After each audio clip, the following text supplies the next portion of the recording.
Unfortunately, we all know about Tiffany Henyard, and I try to stop making videos about her, but I just can't stop.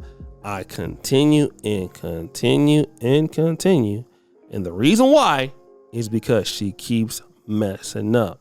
Now again, the mayor from Dolton, Illinois, is basically running what I would consider a dictatorial.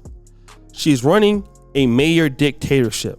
She does whatever she wants to do whenever she feels like it, and without fear of retribution. It doesn't even matter if she goes viral every week. It doesn't even matter that we make videos about her. She does not care. And whoever comes in her way, they are going to be punished. And this is another slap to Black Democratic leaders in cities who feel like because they have been elected, they do not need to be accountable to their Black constituency, usually African Americans who help them get into office. But on another note, rewind! You see, guys, there is a situation that's going on right now in the city of Dolton. Now, this particular situation that I'm talking about has to do with the mayor spending a lot of money. We know that the city is $7 million in debt. And that is true and true indeed. However, Dolton, Illinois is right outside of the city of Chicago. And that being the city that we're discussing brings about certain challenges. What challenges does it bring, you might add? I'm glad you asked that question. Well, because the city of Chicago is going through a particular transition with illegal immigrants, the city is under certain pressures because of the mayor's mismanagement of funds. It also means that the city cannot protect themselves for allegedly these migrants coming into the city that could not get housing and may be causing crimes. Let's look to Trustee Belcher and we'll hear what she has to say. Everyone knows and has seen what's going on with migrants coming to different communities and kind of like taking over in so many words.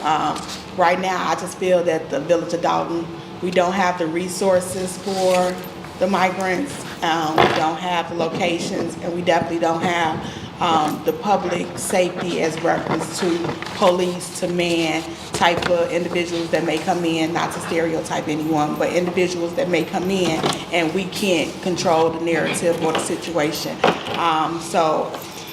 With the unscheduled buses, as other South suburban communities have done, they were giving the buses fines if they were dropping them off or making them leave. Now, I don't know, and I guess that's why it's for discussion, because we would have to look into how are they fined, what the fine is, and if a bus does come to drop off, do a drop off, how do we regulate them leaving with just by our ordinances. So it has been it's through a lot of different communities. We just don't have the resources. I know a lot of people, they need homes, they need shelter, they need things that some of us need also. Yeah. But we don't have the resources as a community right now, especially with our financial situation also. They'll put that burden on the community. So if we can just start implementing some type of regulations to stop the buses, then we can start putting in place so we don't have more squatters than we already have in those type of issues.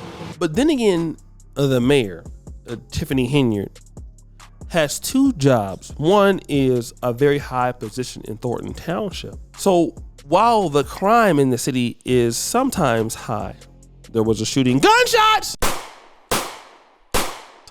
Yeah, there was a shooting that left 4 people injured just a few days ago.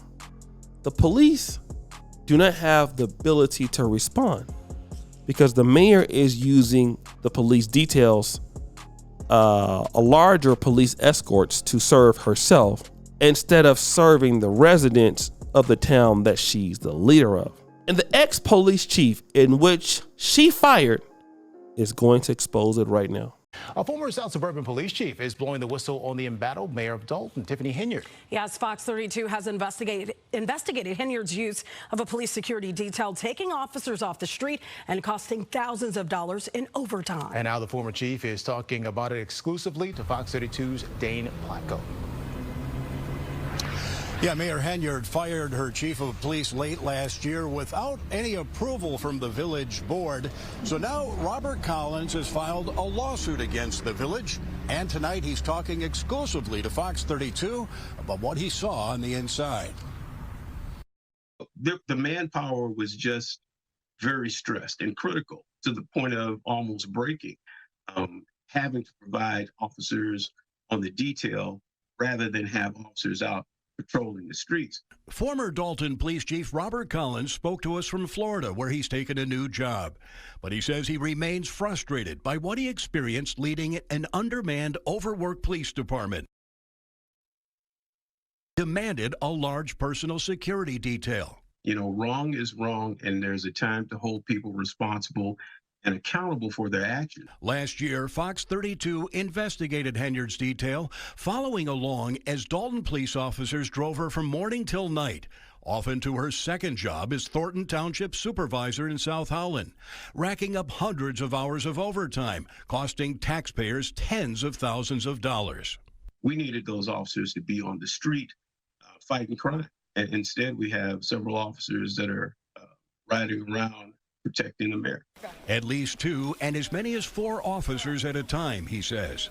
Collins says the security detail was warranted when it started in 2021, after a police-involved shooting sparked protests in the community. And at some point, the protests stopped. The things going on around the protests all eventually stopped. However, the detail continued.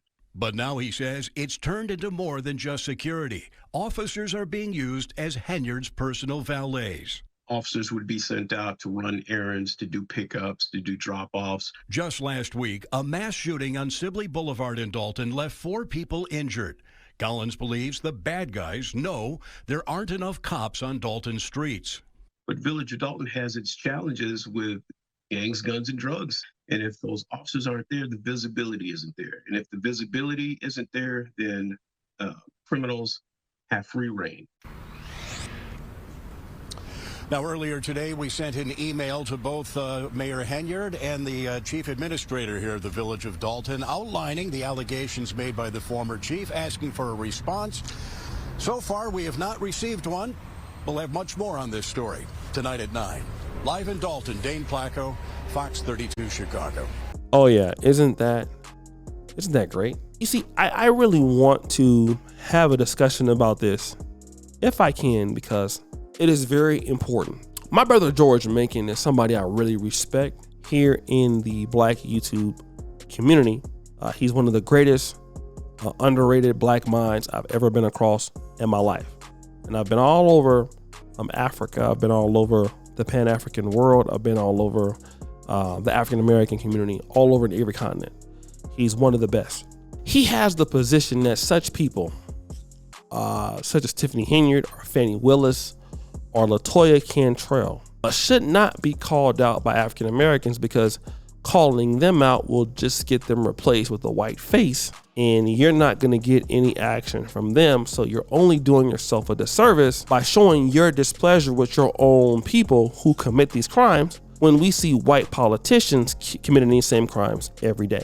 And largely, we can infer that what he's saying has the ability to be very correct. If you were to replace Tiffany Henyard with a white person, it is very likely that that person would also commit the same atrocities and crimes, maybe not as bad as she's doing, but we're going to see it, and then that person is not going to look out for Black America as one of our own. That part I agree with. I can see where he's coming from that, because again, you can't complain about white supremacy and then you get a black face, then now you want your black face removed.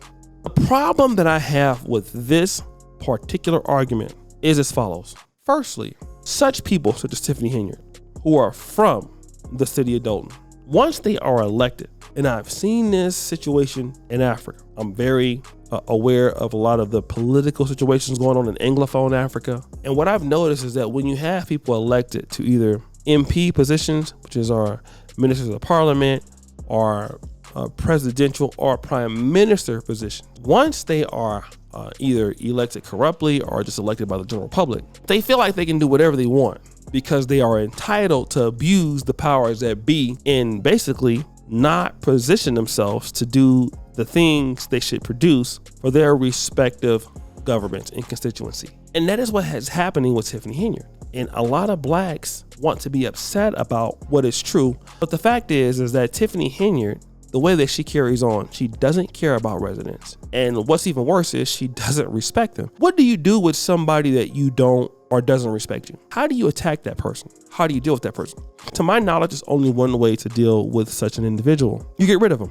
If a person doesn't respect you, how then can you even do any business with them? How can you be in a relationship with them? Imagine being married to a man or a woman who doesn't respect you. Can you deal in such a relationship? A relationship in which you feel like that individual will never take you seriously. A relationship in which you feel like you would never get any value. And do you know what? You're probably right, because you won't get any value.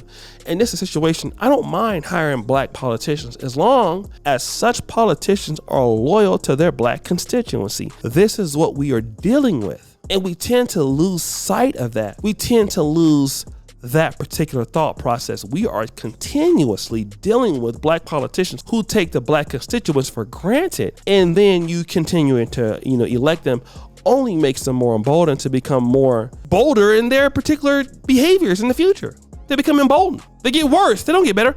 I had an employee who was a person that he's very corrupt, thief, things like that. Decided to give the guy another chance. Want to know what happened? He became more emboldened. He became bolder as time went on. Want to know how I fixed that for the rest of the people that were in the business? I got rid of him. So I taught the others, if you repeat that, you're gone. What a lot of black politicians need to know that want to help the community. You see what happened to X, Y, and Z individual who was doing whatever they're doing.